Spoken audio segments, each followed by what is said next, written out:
नमस्कार, बहुत स्वागत है आपका। मैं हूं आपके साथ अमित शर्मा। उपचुनाव की जंग, जनता किसके संग? जी हां, बड़ी खबर उपचुनाव से जुड़ी हुई इस वक्त आपको बता दें, यूपी में लोकसभा उपचुनाव के लिए वोटिंग जारी है। रामपुर और आजमगढ़ लोकसभा सीट पर मतदान हो रहा है। सभी बूथों पर शाम 6 बजे तक वोट डाले जाएंगे। 26 जून को लोकसभा उपचुनाव के नतीजे आएंगे। रामपुर में घनश्याम लोधी और आसिम राजा के बीच टक्कर है। आजमगढ़ में भी दिलचस्प त्रिकोणीय मुकाबला है। निरहुआ सपा से धर्मेंद्र यादव, बसपा से शाह आलम के बीच टक्कर है। रामपुर की बात करें तो मुख्तार अब्बास नकवी ने वोट डाल लिया है। रामपुर से सपा प्रत्याशी आसिम राजा ने वोटिंग की है। आजमगढ़ से बसपा प्रत्याशी गुड्डू जमाली ने भी मतदान किया है। तस्वीरें उस वक्त की है जब मतदान को लेकर तमाम तैयारी की गई थी और तमाम जो वीआईपीज थे वो भी अपने मताधिकार का प्रयोग करने के लिए पहुंचे हुए थे। रामपुर आजमगढ़ सीट पर मतदान हो रहा है। सभी बूथों पर शाम 6 बजे तक वोट डाले जाएंगे और 26 तारीख को नतीजे आएंगे इस उपचुनाव के। 26 जून को लोकसभा उपचुनाव के नतीजे भी आएंगे। रामपुर में घनश्याम लोधी, आसिम राजा के बीच कड़ी टक्कर है। आजमगढ़ में भी दिलचस्प त्रिकोणीय मुकाबला देखने को मिलेगा। निरहुआ धर्मेंद्र यादव, बशाह आलम के बीच कड़ा मुकाबला है। रामपुर की बात करें तो मुख्तार अब्बास नकवी ने वोट डाल लिया है। रामपुर से सपा प्रत्याशी आसिम राजा ने भी वोटिंग कर ली है।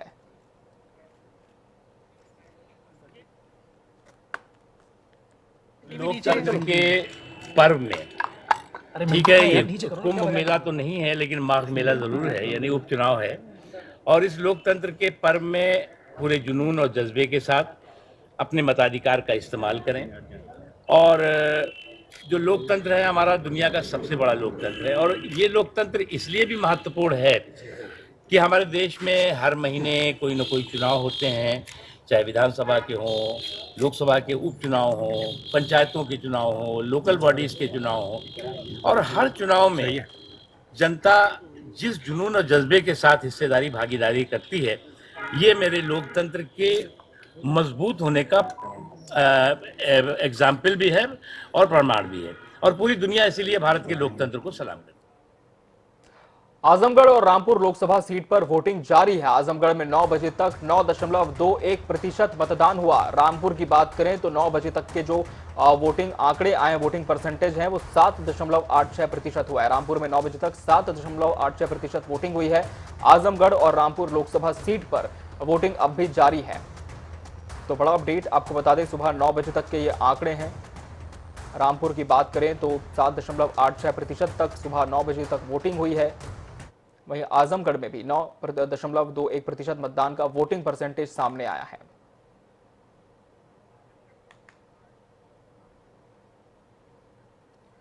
और सीधा हम रुख कर लेंगे, हमारे दो सहयोगी हमारे साथ जुड़ चुके हैं। आजमगढ़ से अतुल कुमार हमारे सहयोगी जुड़े हैं, वहीं सुरेश कुमार रामपुर से हम तक तस्वीरें पहुंचाएंगे। सबसे पहले रुख कर लेते हैं आजमगढ़ का। अतुल, आजमगढ़ का भी वोटिंग परसेंटेज सामने आ चुका है। इस वक्त क्या कुछ आप देख पा रहे हैं, क्योंकि शाम 6 बजे तक वोटिंग जारी रहेगी। तैयारियां पहले से ही तमाम मुकम्मल कर ली गई थी, यहां पर तस्वीरें भी दिखाएं।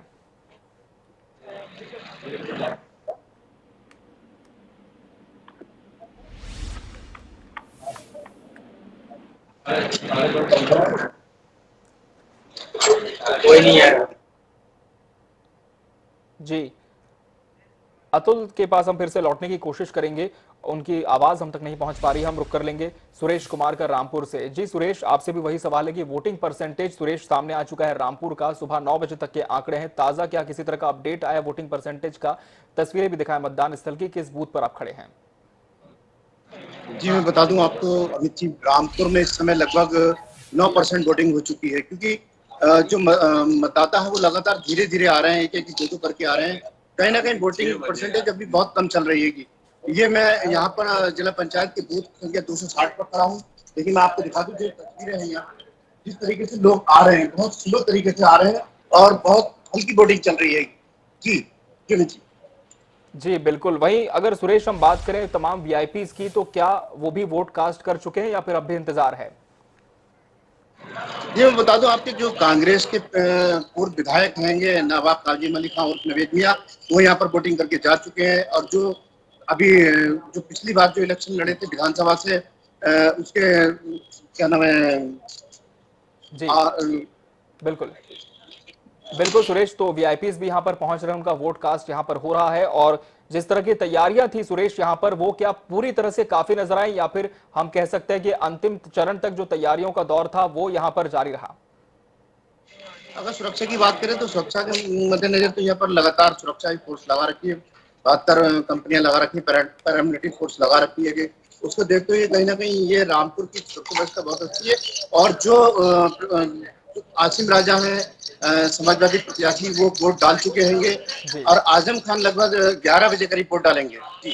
बिल्कुल सुरेश, आप जुड़े रहे हमारे साथ। हम रुक कर लेते हैं अतुल का एक बार फिर से। अतुल, यदि आप तक मेरी आवाज पहुंच पा रही हो तो बताएं कि अभी जो ताजा वोटिंग परसेंटेज है, क्या इसका कोई औपचारिक अपडेट आपके पास पहुंच पाया है? तस्वीरें भी दिखाएं किस मतदान स्थल पर आप खड़े हैं। जी, इस वक्त हम सदर के वेस्टलिंटर कॉलेज पर खड़े हैं और यहाँ पे सुबह 9 बजे तक 9.25% मतदान हो चुका था और सुरक्षा व्यवस्था चाक चौबंद है। जी अतुल, सपा के जी बिल्कुल, आपसे ये भी जानना चाहेंगे कि जो तमाम प्रत्याशी थे यहाँ पर, क्या उन्होंने भी अपना वोट कास्ट कर लिया या फिर अब भी इंतजार है वीआईपी वोटर्स का? जी, बसपा के शाह आलम गुड्डू जमाली साहब ने अपना वोट कर दिया है और बसपा के भी विधायक जी जो हैं वो आलम बदी साहब, उन्होंने भी अपना वोटिंग कर दिया है और अभी 2 विधायक बाकी हैं आने के लिए यहाँ पे वीआईपीओ में।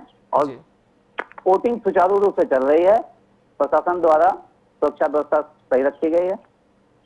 बिल्कुल, तो चलिए राहत की बात है कि वोटिंग को लेकर किसी भी तरह की परेशानी तकनीकी रूप से भी यहाँ पर देखने को नहीं मिल रही है। आप दोनों सहयोगियों का बहुत बहुत शुक्रिया हमसे जुड़ने के लिए, तमाम जानकारी देने के लिए, तस्वीरें पहुंचाने के लिए। वोट डालने पहुंचे नवाब कासिम अली खान उर्फ नावेद मियां रामपुर लोकसभा चुनाव में वोट डालने पहुंचे और रामपुर में एक अच्छा कैंडिडेट चुन करके आएगा, ये बयान उन्होंने दिया है जब वो अपना वोट कास्ट करने पहुंचे थे। साफ तौर पर कहा है कि रामपुर की जहां तक बात है तो एक अच्छा प्रतिनिधि यहां पर चुनकर आएगा। वोट डालने पहुंचे थे नवाब कासिम अली खान और आपको बता दें रामपुर लोकसभा चुनाव में वोट डालने पहुंचे। तस्वीरें भी सामने आई जब अपना वोट कास्ट करने पहुंचे और कहा कि यहां जनता के लिए, उनकी सेवा करने के लिए एक अच्छा जनप्रतिनिधि चुनकर आएगा। रामपुर की तरक्की के लिए डाला और जो रामपुर लावारिस था पिछले 5 साल से, बल्कि 5 साल से ऊपर से जो लावारिस था, मैं समझता हूँ कि वक्त आ गया है कि दोबारा यहाँ की पब्लिक को, यहाँ के लोगों को उनका जो अधिकार है वो वापस मिलना चाहिए। ऐसे निकम्मे नाकारे लोगों को यहाँ से हटाना चाहिए जो जनता के लिए कुछ नहीं करते हैं, सिर्फ घरों में बैठे रहते हैं। और मुझे पूरा यकीन है कि ये परिवर्तन आएगा, आ जाएगा। 26 को इसका रिजल्ट निकलेगा और फाइनली रामपुर को एक पुनः सांसद मिलेगा जो यहाँ लोगों के काम कर सके।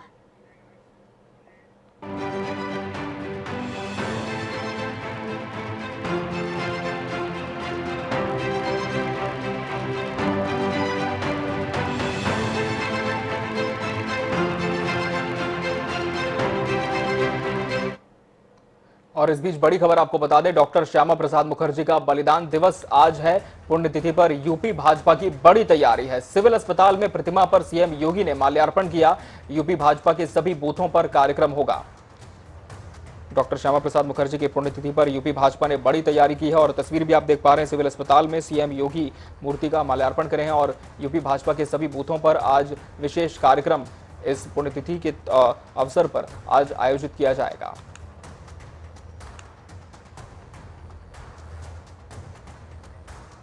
और राजधानी लखनऊ का हम रुख कर लेंगे। हमारे सहयोगी अनूप कुमार सिंह हमारे साथ जुड़ चुके हैं। अनूप, श्यामा प्रसाद मुखर्जी की पुण्यतिथि पर यूपी भाजपा ने बड़ी तैयारी कर रखी है, किस तरह के आयोजन आज यहां पर किए जा रहे हैं? देखिए, मुख्यमंत्री योगी आदित्यनाथ, डिप्टी सीएम ब्रजेश पाठक अभी थोड़ी देर पहले यहां पर पहुंचे थे और डॉक्टर श्यामा प्रसाद मुखर्जी की मूर्ति यहां पर है सिविल अस्पताल में, उस पर माल्यार्पण किया। और उस मुख्यमंत्री ने उसके बाद मीडिया से बात करते हुए बताया कि उत्तर प्रदेश में या पूरे देश में जिस तरीके से श्यामाचरण मुखर्जी ने एक आज़ादी की मुहिम छोड़ी थी, वो भारत के सपूत हैं, स्वतंत्रता सेनानी हैं थे, जिस तरीके से लगातार उन्होंने कश्मीर की लड़ाई को लेकर के उन्होंने आह्वान किया था। उन्होंने अपने त्याग किया था। तो कहीं ना कहीं उनकी जो आज की भावना है पूरे देश दुनिया सब याद कर रही है। जो कांग्रेस की तुष्टीकरण की राजनीति जो उसको लेकर तमाम जो कानून थोपे गए थे उनको कहीं ना कहीं भाजपा ने हटाने का काम किया है। आज कश्मीर में 370 धारा हटी है। निश्चित रूप से आज एक अमन चैन की वहां पर एक सांस लोग ले रहे हैं। तमाम चीजों को कांग्रेस को घेरते हुए मुख्यमंत्री योगी आदित्य नजर आ रहे थे, लेकिन वही भारतीय जनता पार्टी के कार्यकर्ताओं के अंदर उत्साह था। लगातार नारे श्यामा प्रसाद मुखर्जी के लगा रहे थे। उनकी पुण्यतिथि पर तमाम जो शहर अध्यक्ष यहाँ लखनऊ के हैं मुकेश शर्मा, वो उनके साथ में तमाम कार्यकर्ता थे। नीरज बोरा उत्तरी क्षेत्र के विधायक वो भी यहाँ पर मौजूद थे। तमाम जो अधिकारी हैं वो भी मौजूद थे। तो कहा जा सकता है कि भाजपा पूरी तरीके से श्यामाचरण मुखर्जी की जो श्यामा प्रसाद मुखर्जी की पुण्यतिथि है पूरी तरीके से आज मना रही है और साथ ही साथ संदेश दे रही है कि जिस तरीके से भारतीय जनता पार्टी देश के लिए किया है, चाहे कश्मीर को लेकर जिस तरीके से उन्होंने मुहिम लड़ाई छेड़ी थी उसको लेकर के उनके सपनों को लेकर भारतीय जनता पार्टी ने साकार किया है। अमित बिल्कुल अनूप, और जिस तरह से जनसंघ के संस्थापक अध्यक्ष श्यामा प्रसाद मुखर्जी रहे हैं, ऐसे में सिर्फ राजधानी लखनऊ के अलावा अगर हम बात करें तो आसपास के जो क्षेत्र हैं, जो जिले हैं, क्या वहां पर भी किसी तरह का भव्य आयोजन बीजेपी या फिर उनके कार्यकर्ता आज करने जा रहे हैं? देखिए पूरे जिले में, उत्तर प्रदेश के हर जिले में जो विधायक हैं या फिर मंत्री हैं अलग अलग तरीके से मना रहे हैं, क्योंकि बीजेपी के संस्थापक भी थे और लगातार उन्होंने देश के लिए जिस तरीके से उन्होंने बलिदान दिया है और देश के लिए किया है, निश्चित रूप से भाजपा कार्यकर्ता आज उनके जो बलिदान को पूरे तरीके से मना रहा। उनकी पुण्यतिथि जिस तरीके से, हालांकि यहाँ लखनऊ में एक भव्य आयोजन किया गया था, लेकिन पूरे जिलों की ओर बात करें तो छोटे छोटे कार्यक्रम का आयोजन किया गया है। अस्पतालों में फलों का वितरण किया जा रहा है, तो छोटे छोटे जो कार्यक्रम है वो गांव स्तर पर भी किए गए हैं। तो एक भाजपा एक बड़ा कार्यक्रम इवेंट स्थापित किया है। निश्चित रूप से जिस तरीके से लगातार भाजपा कोशिश कर रही थी कि श्यामाचरण मुखर्जी की पुण्यतिथि पे पूरी भव्य तरीके से तैयारी पहले से की जा रही थी। आज सुबह होते ही सब तैयारियां पूरी कर ली गई थी। लखनऊ में जिस तरीके से श्यामाचरण मुखर्जी को तस्वीरें दिखाने की कोशिश करूंगा, अपने कैमरामैन से कहूंगा, ये सिविल अस्पताल है जहां पर श्यामाचरण प्रसाद मुखर्जी की मूर्ति है। यहाँ पर सुबह से लोग जो भाजपा कार्यकर्ता हैं या फिर नेता हैं या मुख्यमंत्री थोड़ी देर पहले यहाँ पर पहुंचे थे, यहाँ पर माल्यार्पण किया था। और आप देख सकते हैं किस तरीके से अभी भी यहाँ पर जो भाजपा कार्यकर्ता हैं या फिर अस्पताल के भी लोग हैं माल्यार्पण कर रहे हैं, फोटो खिंचा रहे हैं। अब वो जो यादगार पल प्रतिमा है उस पर अपने साथ फोटो खींच रहे हैं। आप देख सकते हैं कितनी विशालकाय यहाँ पर मूर्ति बनी है। जब भी लखनऊ में और श्यामाचरण प्रसाद मुखर्जी का कार्यक्रम होता है तो उसमें मुख्यमंत्री यहीं पर आते हैं, तमाम जो भारतीय जनता पार्टी के नेता हैं वो भी यहीं पर आते हैं। और लगातार जिस तरीके से कार्यक्रम उत्तर प्रदेश में आज चल रहा है, तो निश्चित रूप से भारतीय जनता पार्टी एक बार फिर से श्यामाचरण मुखर्जी की जो पुण्यतिथि भव्य रूप से मना रही है। जी अनूप, बहुत बहुत शुक्रिया आपका हमसे जुड़कर तमाम तस्वीरें पहुंचाने के लिए। और पीलीभीत से बड़ी खबर आपको बता दें, एक बड़ा सड़क हादसा हुआ। यहां पर तेज रफ्तार पिकअप पेड़ से टकरा गई और हादसे में 10 लोगों की मौत हुई है। बेहद दुखद खबर आपको पीलीभीत से बता दें, सड़क हादसा हुआ है जिसमें 10 लोग काल के गाल में समा गए, 7 की स्थिति गंभीर है। बताया जा रहा है कि ड्राइवर को नींद आ गई थी, इस वजह से यहाँ यह हादसा हुआ। हरिद्वार से गंगा स्नान कर गौला लौट रहे थे सभी यात्री जो इस पिकअप में सवार थे। मुख्यमंत्री योगी आदित्यनाथ ने भी इस घटना पर संज्ञान लिया और दुख जताया है। अस्पताल की तस्वीरें हैं जहां घायलों को भर्ती किया गया है। और बेहद दुखद पहलू इस सड़क हादसे का यह रहा कि इसमें 10 लोगों की जान चली गई, 10 लोगों की मौत हो गई। बताया जा रहा है कि जो ड्राइवर था, जो पिकअप में यात्रियों को लोड करके लौट रहा था हरिद्वार से, जब गंगा स्नान करके तमाम यात्री निकले थे, उसे ड्राइवर को नींद आ गई, आंख झपक गई और इस वजह से गाड़ी अनियंत्रित होकर पलट गई और एक बड़ा सड़क हादसा हो गया पीलीभीत में। हमारे सहयोगी धर्मेंद्र हमारे साथ इस खबर पर जुड़ चुके हैं। धर्मेंद्र, बेहद दुखद हादसा पीलीभीत में हुआ है, घायलों की क्या स्थिति पता चल पा रही है अभी? वहीं मृतकों के संबंध में क्या जानकारी मिल पाई है? कहां के रहने वाले थे? क्या सभी एक ही परिवार के सदस्य थे? जी मैं बिल्कुल आपको बताना चाहूंगा, ये सुबह 5 बजे की घटना है। ये लोग हरिद्वार से और लखीमपुर लौट रहे थे। उसी समय जब ड्राइवर को सुबह एक समय नींद आ गई और ये हादसा हो गया, पेड़ से जाके टकराई जाके। एक ही परिवार के बताए जा रहे हैं 17 लोग। 17 लोगों में 10 लोगों की मौके पर मौत हो गई थी। उसके बाद जो घायल थे उनको जिला अस्पताल लाया गया। उनमें 2 लोगों की कंडीशन सीरियस होने की वजह से उनको ट्रामा सेंटर बरेली रेफर कर दिया गया है। जी अमित। बिल्कुल धर्मेंद्र, वहीं घायलों के बारे में जहां तक जानकारी आपको मिल पाई होगी, क्या किसी भी तरह की सहायता का ऐलान इनके लिए किया गया है, क्योंकि काफी लोग ऐसे भी हैं जो गंभीर रूप से घायल हैं? जी बिल्कुल, जिला प्रशासन मौके पर मौजूद है, पुलिस प्रशासन मौके पर मौजूद है और जो जिलाधिकारी पुलकित खरे हैं पीलीभीत के, वो उनका वहां पहुंचकर अपने आप मौके पर जाकर उनका अपने देख रेख में उनका इलाज करा रहे हैं और बाकी जो मृतक हैं उनके पोस्टमार्टम के लिए बॉडियां भेज दी गई। जी अमित जी, बहुत शुक्रिया धर्मेंद्र आपका इस तमाम जानकारी के लिए।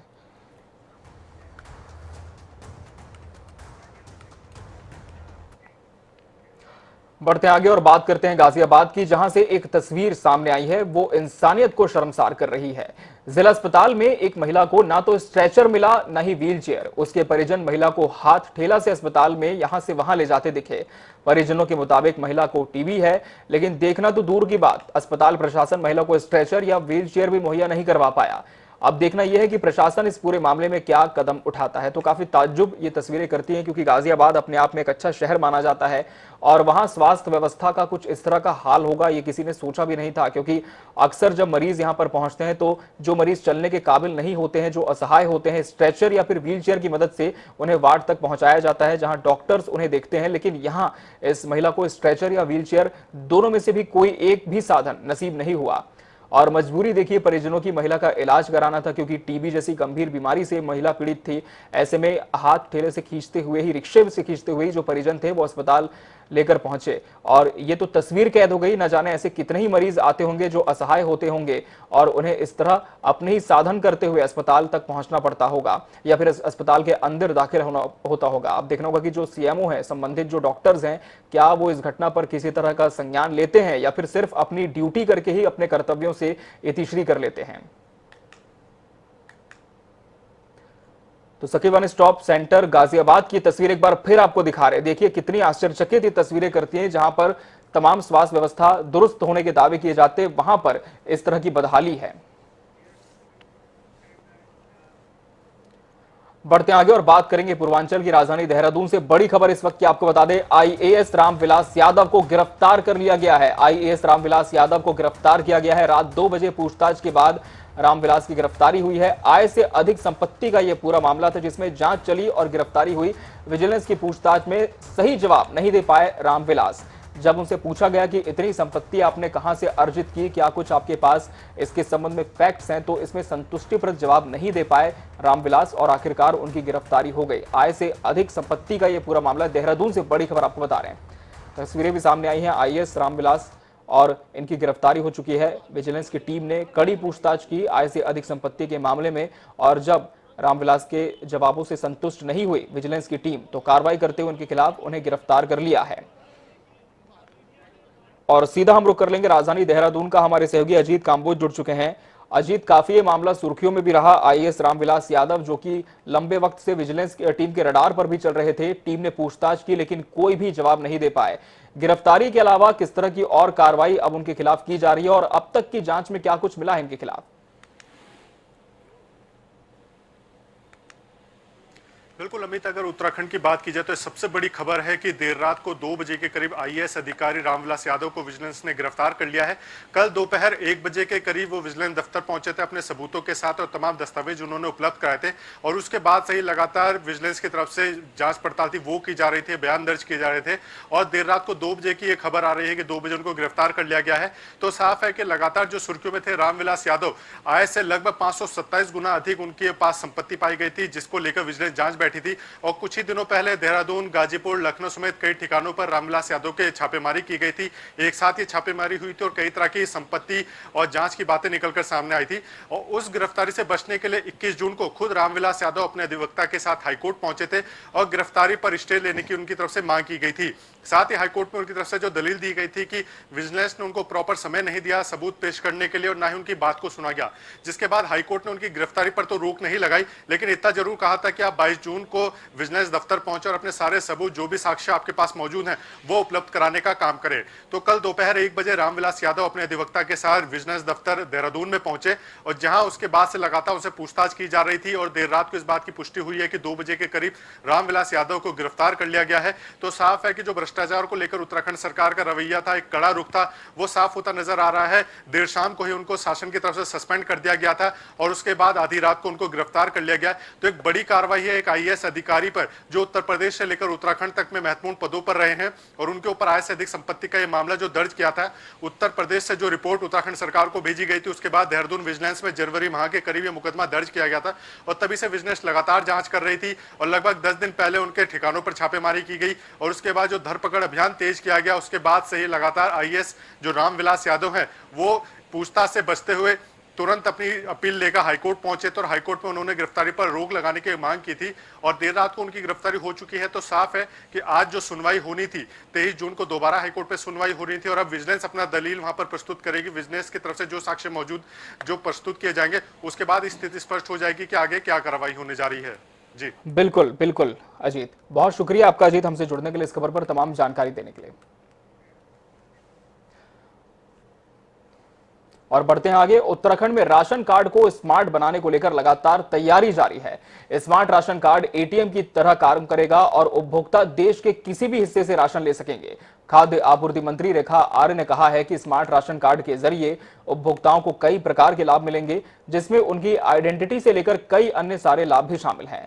उन्होंने कहा कि लगातार सरकार इस विषय पर काम कर रही है और जुलाई से उपभोक्ताओं को स्मार्ट राशन कार्ड मुहैया कराना शुरू कर दिया जाएगा।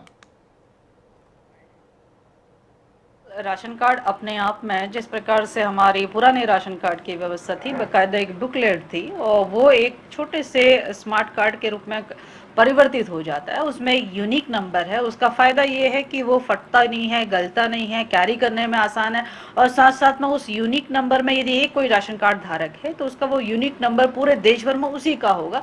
ये उसको एडवांटेज है। वो जब कभी भी वो राशन लेने जाएगा वो अपने उस नंबर को डायल करेगा, उसके माध्यम से उसे राशन उपलब्ध हो जाएगा। उसमें सारी डिटेल वो देख सकेगा कि उसने कब कब कब कब वो राशन लिया है। तो उसको हर प्रकार से रख रखाव से लेकर उसकी अपनी आईडी के रूप में पहचान से लेकर ये सुविधा। और इसी के साथ मुझे दीजिए इजाजत। खबरों का सफर लगातार जारी है जनता टीवी पर। नमस्कार।